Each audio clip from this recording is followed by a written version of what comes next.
আসসালামু আলাইকুম রহমতুল্লাহ। তিজারা সবার পক্ষ থেকে সকলকে শুভেচ্ছা অভিনন্দন। আলহামদুলিল্লাহ, দেখতে পাচ্ছেন যে আমার হাতে এটাকে অনেকে মিশ্রি দানা বলে, অনেকে দাউদমূল বলে অথবা বীর্যমূল বলে। এটার কিন্তু অনেক গুণাগুণ সম্পূর্ণটা এখানে বলা আসলে না, আমি বিস্তারিত লিখে দিব ইনশাল্লাহ। তো আপনাদের যাদের খুচরা হোক বা পাইকারি হোক, যারা দাউদমূল বা বীর্যমূল বা মিশ্রি দানা নিতে যাচ্ছেন, তারা দ্রুত আমাদের সাথে যোগাযোগ করবেন। আমরা ইনশাল্লাহ একদম ফ্রেশ কোয়ালিটির শুকনা শ্যুটগুলো আপনাদের নিকটে পৌঁছায় দেবো।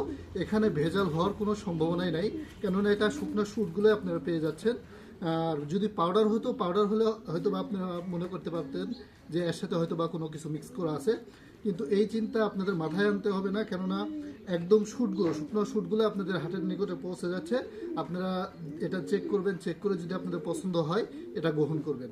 তো সকলে সুস্থ থাকবেন, ভালো থাকবেন, তিজারা সবার সাথে থাকবেন। আসসালামু আলাইকুম রহমতুল্লাহ।